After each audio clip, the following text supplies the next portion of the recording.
We are back today for another episode of Pack Attack. And man, there is a timeline out there where I did not just say that, because in that timeline, we would have made it to World Series in the last episode. We're gonna try not to dwell on it though. I mean, it's just another loss at the end of the day. We move on from losses. That's what we do here. That's what we're good at. We've accounted for this. We have all the way until the 2nd of February, which is Friday, to get back there. Planning on this video going up probably pretty late on Monday, admittedly. You know, we have today, we have Tuesday, Wednesday, Thursday, and Friday. And for that amount of time, rating wise, we're actually in a great spot. We're at 870. That puts us probably 2 wins away. Now let's one last time go back to last episode just to say that that one is sitting at 16 likes right now, so that's giving us an automatic 1600 stubs to go towards our packs after today's game. And what I will say is, depending on how today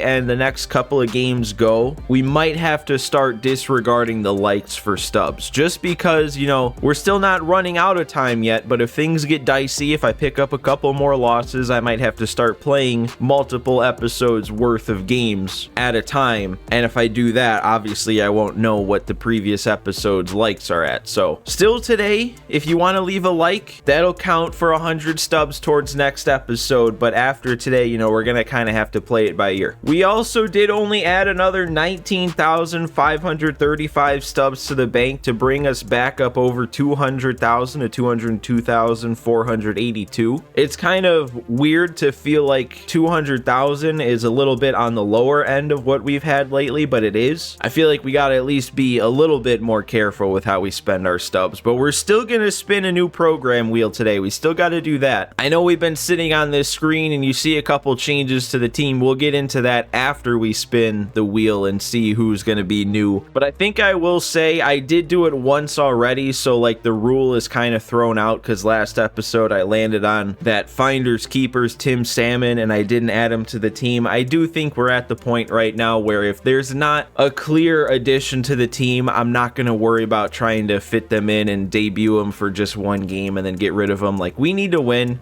We need to put our best players on the field. And if I land on something that's not going to do that, I'm not going to try and force somebody in. So let's get this wheel up on the screen. I think we're down to 22 options, 40,000 stubs from the bank spent.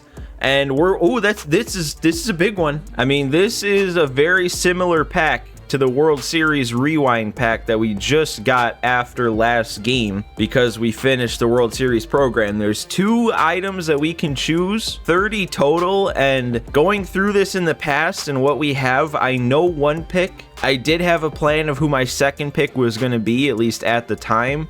But we're going to have to take a second look here just to make sure that I still want to go down that path. The first pick to me is an obvious one. I know we got this pack full of 99s, and not just 99s, but some really good 99s. So it might seem like kind of a waste to pick a guy who might only throw a couple innings. But we can't pass up on an opportunity to add a 99 overall lefty reliever. And Zach Britton is one of the best ones. 125 hits per 9, great Ks per 9, great control, the outlier sinker, the 4-pitch mix. This is anything you could ever ask for. Now, the other guy that I always planned on taking would be 99 overall Julio Rodriguez, because I mean, look at this card. You can't really get much of a better fielder out in center field. 99 fielding, 99 speed. He's great at the plate. Our team has kind of shuffled up a little bit recently though, so I will just take a quick look and make sure there's nobody else that would be a better fit. Man, I'm not gonna lie, it's coming down here between these 2 guys right next to each other, Julio and Ryan Braun. It really just comes down to, do I feel like Braun is going to be better enough at the plate to make up for the little bit of fielding we'd give up? Because center field is a very important position to play defensively, and Julio is going to do it just about as good, if not better, than anybody. I think I'm going to go with Julio. Really what it comes down to is giving up 16 contact versus righties to gain 99 fielding and 99 speed, and that's the difference between the two. And I think I'd rather have the fielding and speed than that 16 more contact rating against righties. So we're finally ready to open this up. I have sat here way too long trying to make this decision, but there's nothing new there. I always take way too long, but we know we're taking Britton, we're taking Julio, we're committing 2 new players. All right, now we can talk about what's going on with our team here, and very regrettably, it's time to sit Corey Seager down. So we added Jackson Chourio from the World Series Rewind pack last episode, so I gotta have him in there. I gotta see what he can bring us. I also wanted to bring Yelich back because Trey Turner was the other guy that I've been unsure about lately, so I figured we can sit both him and Seager down instead of picking one of the two and bring Yelich back into the lineup. But now with adding Julio, that kind of throws things off. So I think what I'm going to do for today to fit Julio in, as well as get our righty-lefty balance correct, is since we just added David Wright and he hasn't, you know, blown me away, I think I'm going to sit him down, and then it'll be Jorge Soler that we boot off the team here. We're going to move Nolan Jones back to third. Yelich can play left, and then our new addition, Julio, is going to get out there in center field and lock it down. And then also in the bullpen, the other pick from the World Series pack was Gagne. He was the only relief pitcher option. This whole time, I thought I was going to add him in over David Robertson, but then I decided to get rid of Felix Bautista. But I guess the explanation doesn't really matter anymore because David Robertson is going to be the one I get rid of to add Zach Britton. So now we have 2 99 overall lefties, 2 new 99 overalls to the bullpen. We got our one hiccup out of the way. It's time to get back on track. I went with Skeens, the guy who would have gotten the start in the World Series game if we didn't add Randy.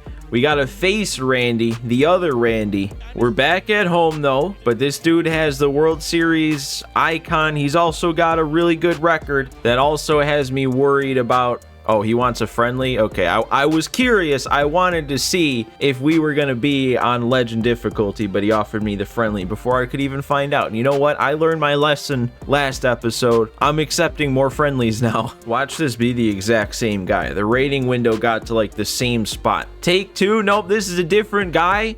We get to face 99 John Donaldson again, which after how things have gone lately when I face him is something I'm excited about. And we still get to play at home even after the friendly quit. But, you know, we got to check here what we're at. We're at Hall of Fame. Okay. This dude seems like he's sticking around, so it's time to go. Oh, well, that's an unfortunate way to start. Oh, that's no, we're not. We are not doing this for a second game in a row. That is strike 3, and that's not even close. Oh, now it's a perfect swing on the slider that didn't get where I wanted it to go, even with a perfect release. Ah, that is the backbreaker in the first inning. If we got out of that with only the one allowed, then whatever, but giving up that is not good. This dude can hit. There is really nothing that's just working. I'm throwing inside, outside, mixing up the speeds, keeping him on his toes, trying to get chases, and he's hitting the pitches I give to him. I mean, hey, I'm not giving up. I don't give up. We've got plenty of game left. You never know, but this dude's clearly, I mean, I'm already saying he's clearly better than me. I haven't even stepped up to the plate, but I think it's pretty clear. Yeah. I mean, I make that sound like I'm rolling over and giving up. I'm not. I put up runs on Donaldson. I can, you know, I can threaten. Ah, yep, that got me. All right, that's going to get down. I'm popping out with Julio in his first at bat. What did I think that was to be under it?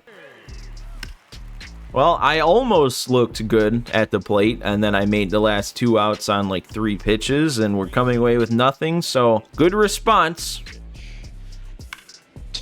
Yeah, this one. How many runs is he going to put up before we even make it to the part where a mercy rule is in play? I think you got to get through 4 innings before the mercy rule comes in and actually happens. If he puts up 6 runs an inning, we'll be at, what, 24-0 by that point? Okay, well, that one is going to be the only one we allow this inning, so that's better. Nope, I can't even keep that fair. I really thought I did. I thought we finally got back on the board. Wow, he kept it in the zone, dude. This has also been the problem these last few games, is I feel like my command of the strike zone is not as good as it had been. Like, there was that stretch of games there where I was just I was making the opposing starter throwing like 80 to 90 pitches by the end of the 5th inning. I was drawing walks. I was waiting for my pitch, and that just hasn't been happening these last couple games. Hey, and you know what? We might be figuring things out. We go from giving up 6 to just 1 to now all the way to a 1-2-3 inning. Look, I'm not going to say we are, but if we keep this guy off the board for the rest of the game, I have plenty of time left to bring this thing back. There's no saying that I have to roll over and die here. See, that's a good swing that you'd like to not be hit right to the shortstop, but that's what's kind of been happening when I do make the occasional good swing. I missed? I didn't even foul that off? All right, well, good first AB, Jackson. That is also going to go foul. Like, are you kidding me? There's no reason to get upset, but like, man, when you're going good, those type of swings, when you're just a little early, those are the ones that stay fair. And when you're going bad, it all dog piles on you at the same time. And there we go. I mean, he hit a couple hard that inning, but that's another 1-2-3. Obviously, I figured something out that I didn't in the first inning. Dude, Ellie with another swing on John Donaldson. He has both hits today. Going back to the last couple times that I did my damage against Donaldson, it wasn't just me doing damage, it was Ellie himself, which is even more weird because he's worse against lefties. I went. Yep. That isn't gonna go. It's not going anywhere. Don't even make it seem like it is, because I know it's not. Oh, what did that do? Okay, I mean, it didn't leave. I was right on that count, but it also wasn't an out.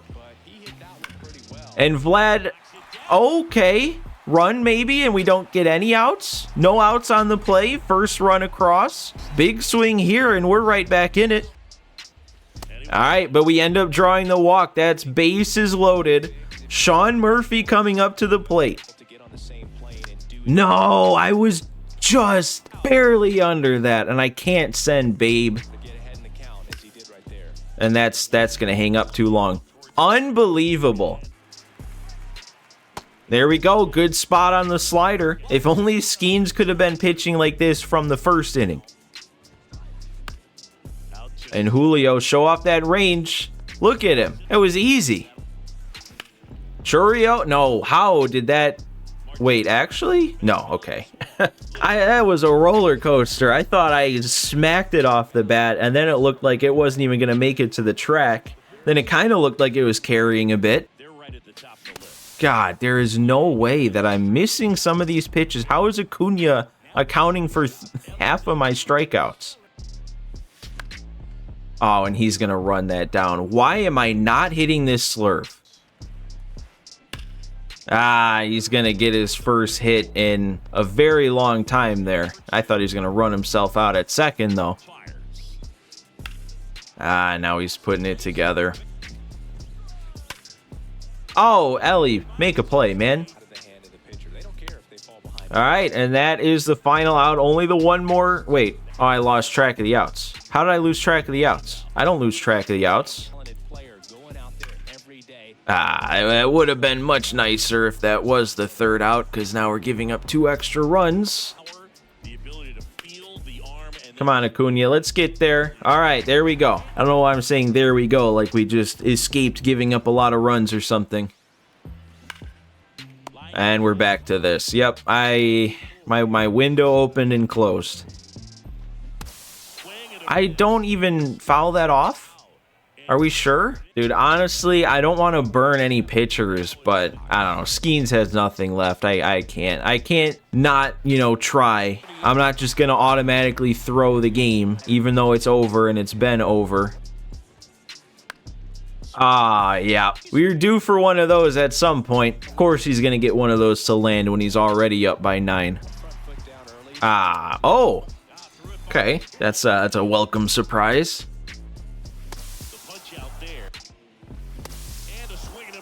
Okay, so now I'm just going to strike out every time, I guess. I don't even want to make things interesting. I want to regress. Okay, yeah, no, that's definitely more interesting. Yelich, nice one.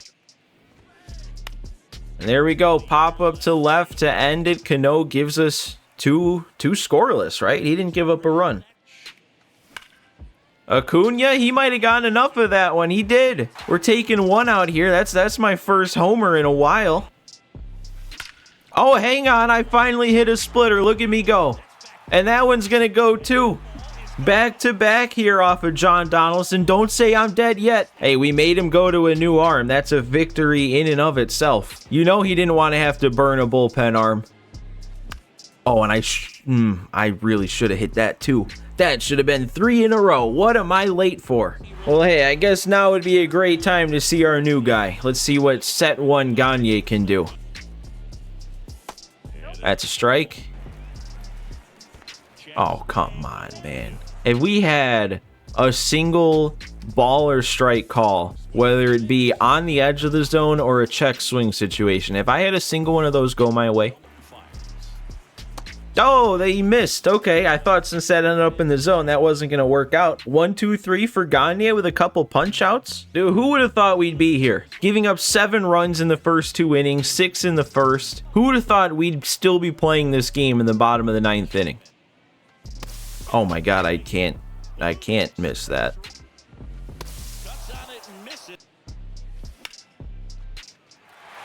I mean, that'd be kind of cool. No, where it's a warning track fly out to end it. That's pretty fitting. I will say, you know, we lost by plenty. I'm not going to say I didn't get outplayed because I did, but the fact that I was down by so much for the whole game kind of downplays and overshadows still just the amount of things that could have gone my way that didn't at the plate. I mean, you have the Yelich line out with the bases loaded, multiple just early swings tailing foul that if they stayed fair, they had the distance to leave. You have that one at the end, dying at the wall. You had the Babe Ruth hitting the top of the wall instead of leaving. If that left, that's an extra run or two. Julio had 100-mile-an-hour plus line out right to third. I mean, like, again, I'm not trying to sit here and say that, like, oh, if all those things go my way, I didn't get outplayed, because I still did. I still would have lost. It's just, it overshadows the fact that I'm still getting unlucky at the plate. And man, Paul Skeens got quite the tan during that game, didn't he? I don't know though. I guess the point that I'm trying to make is it feels like I've been hitting really, really bad these last 3 games just because I haven't done anything offensively. But when you really think about it and you really think of all the borderline things, the 50-50 things that could have, if they went the right way, made a big difference, I don't even know if I can say I'm hitting worse. Dropping down to 851 hurts though. That's 49 rating points away. That's like, man, that could be 4 wins away at this point. We do get Vlad up to parallel 2. We do still have our stubs to add up though after a game like that. And those last couple of runs in that 8th inning definitely saved me a bit here, because hitting is going to make us 4,800 stubs. Pitching actually surprisingly only went -800. And then the bonus category with another 2,451. We've lost 2 games in a row now, and we have 6 parallel 1s, 10 2s, no 3s still, 3 4s, and 1 5 for a multiplier today of times 1.42 and a final stub count of 9,160. Which means that that's now 3 episodes in a row where I haven't even made enough stubs to spin the pack wheel, even one time. But I don't know, man. I might have to go back to selling these show pack guys, because I feel like ever since I completely stopped doing that is when I haven't been playing well. So maybe that's kind of a superstition universe way of telling me, hey, don't skimp on what I've been doing for Pack Attack this whole time. So here we go. Last pack. Nothing out of any of those packs, but I'll sell them this time. We'll get back to it. And I don't know, guys. I don't really know how to explain it, but for some reason, I don't even feel that bad after that game. We definitely got to turn things around quick. I might even start playing multiple episodes worth of games starting tomorrow, because, you know, we really can't afford any more setbacks if I only played 1 per day. And I don't know, I think I'm going to have to take the rest of this evening to maybe just get some reps in. Maybe play some ranked over on the main account. Maybe get back used to how things are feeling. So then by next episode, we'll be ready to go. So once again, guys, do make sure to hit that like button because they will at least count from this episode towards the next one. But thanks for watching once again. Thanks for sticking with it, and I will see you next time.